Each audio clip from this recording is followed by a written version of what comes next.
Empresas norte-americanas querem retomar o trabalho presencial, mas seus funcionários pedem salários mais altos para voltar ao antigo modelo de trabalho.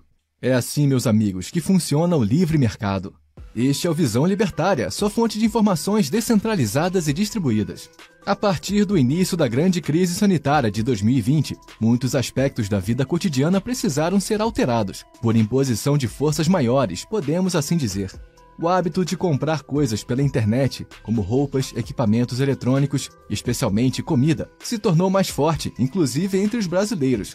Essa tendência, ao que tudo indica, veio para ficar. O mesmo pode-se dizer do consumo de serviços de streaming, cujo aumento foi responsável por enfraquecer os cinemas, ao fim do período de fecha-tudo.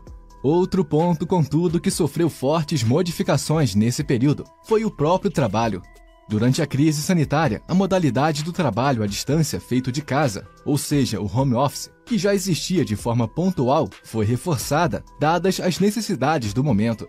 O que antes funcionava como uma experiência protagonizada por empresas vanguardistas se tornou quase que a regra geral em muitos setores da economia.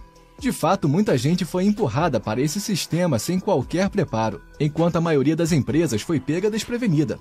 Contudo, a verdade é que as coisas se ajustaram de tal forma que, em muitos casos, os funcionários sequer voltaram para o trabalho presencial após o fim da pandemia, pelo menos no que se refere à presença em tempo integral no estabelecimento. De 2020 para cá, o trabalho totalmente remoto e também o híbrido, ou seja, a modalidade que conta com a presença dos funcionários na empresa, mas que permite alguns dias de trabalho em casa, continuam em alta em grande parte do mundo civilizado. De maneira geral, foram observadas algumas vantagens quando se compara o modelo atual com o padrão de antes da pandemia.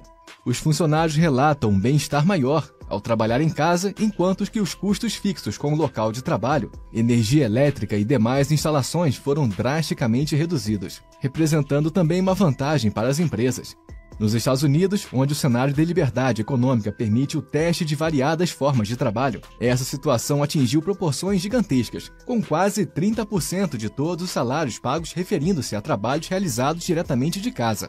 Isso ajuda a explicar inclusive a crise imobiliária comercial que se aproxima no horizonte norte-americano. Os prédios comerciais simplesmente estão vazios.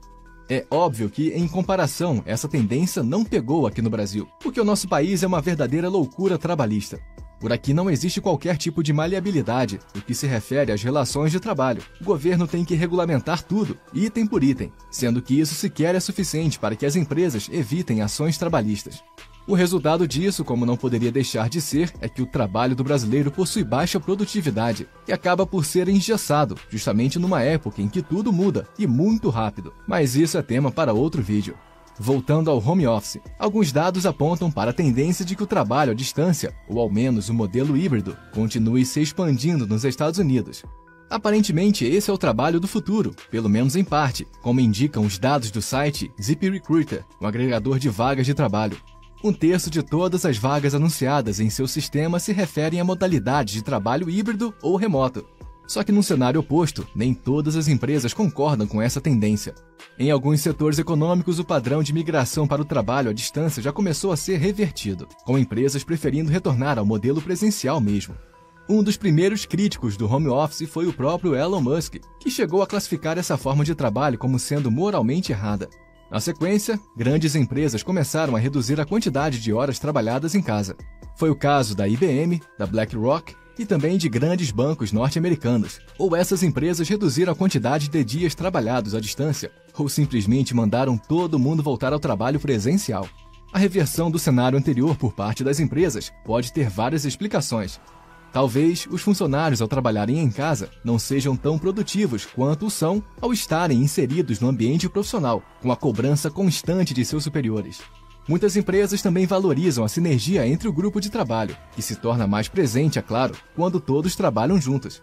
Na verdade, o home office pode mesmo estar prejudicando a formação de um verdadeiro time de trabalho, impactando negativamente e de forma geral os resultados da empresa. Enfim, as explicações são variáveis e, a depender das circunstâncias, podem cair no terreno das especulações. O que não é nada especulativo, porém, é que as empresas se viram num cenário em que é preciso pagar mais caro para que seus trabalhadores voltem ao serviço presencial. Mas por que isso está acontecendo? Bem, é fácil entender esse fenômeno. Os funcionários simplesmente querem receber um salário maior para ter que abrir mão de benesses de trabalhar em casa. No modelo de home office, o trabalhador não enfrenta o desgaste com o transporte até o local de trabalho, além de poder trabalhar perto da família, ao invés de ter que passar o dia todo ao lado daquele colega insuportável. Portanto, abdicar desse bem-estar, obviamente, exige uma remuneração adicional. É claro que nem tudo são flores para os funcionários, porque empresa nenhuma é refém dos trabalhadores. O trabalho remoto também trouxe consequências negativas para a mão de obra. Pesquisas feitas nos Estados Unidos estimam que o funcionário que trabalha em casa, em período integral, tem 35% a mais de chance de ser demitido, em comparação a um colega que trabalha presencialmente a semana inteira. Em se tratando do trabalho híbrido, a chance é 7% maior. Ou seja, o trabalho remoto acaba por ser, de certa forma, um risco para o trabalhador. Perceba, portanto, que estamos testemunhando o funcionamento do mercado, em sua forma mais pura. Todos os agentes econômicos tomam suas decisões, colocando na balança os prós e os contras. Afinal de contas, a mão de obra é um produto como qualquer outro, e que, portanto, é regido pelas regras do mercado, como a lei da oferta e da demanda. Se os benefícios do retorno ao trabalho presencial forem satisfatórios para a empresa, ela vai bancar esse custo. Agora, se o aumento do salário dos seus funcionários não valer a pena, a empresa poderá manter o home office, ou pelo menos o trabalho híbrido. Ou, num cenário mais extremo, a empresa poderá simplesmente renovar a sua equipe, demitindo os antigos funcionários para contratar novos trabalhadores em condições mais favoráveis. Na medida em que mais empresas cederem às demandas dos trabalhadores, aumentando seus salários, mais atrativas as vagas de trabalho se tornarão. Portanto, mais pessoas aparecerão para disputar as vagas mais bem remuneradas, aumentando a oferta de mão de obra. Isso, por sua vez, vai ter duas consequências imediatas. Em primeiro lugar, as empresas terão trabalhadores mais qualificados à sua disposição. De forma geral, a produtividade dessas empresas tende a subir. E, em segundo lugar, esse excesso de oferta de mão de obra vai pressionar os salários novamente para baixo, até que o mercado encontre um saudável equilíbrio, como, aliás, acontece sempre. Veja, no fim das contas, a capacidade que o mercado tem de se adaptar, de evoluir e de se tornar cada vez mais resiliente. E isso, é claro, se o Estado não impedir esse movimento natural. Quem empurrou as empresas para essa situação no primeiro momento foi o próprio Estado, com a imposição daquelas famigeradas restrições sanitárias. Por ser uma decisão estatal, esse cenário é por definição ineficiente. As empresas, portanto, foram obrigadas a embarcar nessa loucura estatista e precisaram se adaptar à nova realidade. Passado algum tempo, contudo, essas empresas já conseguem pesar melhor os prós e os contras dessa realidade imposta pelo Estado.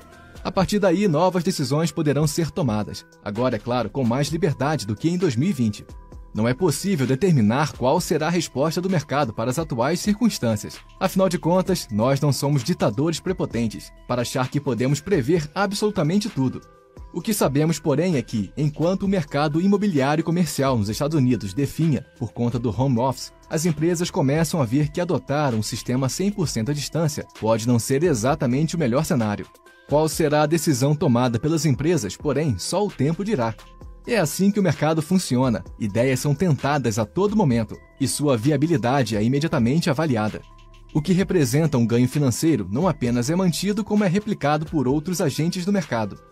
Já as medidas que se mostram equivocadas tendem a ser rapidamente abandonadas por todos. O mercado é bastante veloz quando o assunto é se corrigir e buscar sua máxima eficiência. Portanto, quem afirma ser capaz de prever o futuro do mercado de trabalho se será inteiramente à distância, como profetizado por inúmeros especialistas por aí, ou se será como antes, não passa de um charlatão econômico. Danem-se as previsões apocalípticas referentes ao fim das empresas como as conhecemos. Nenhum especialista é capaz de determinar os rumos da sociedade humana. Obrigado por sua audiência. Este artigo foi sugerido por JJ Liber, escrito por Quintessência, revisado por historiador libertário e narrado por Paulo Wesley. Escreva artigos você também. Acesse visãolibertaria.com.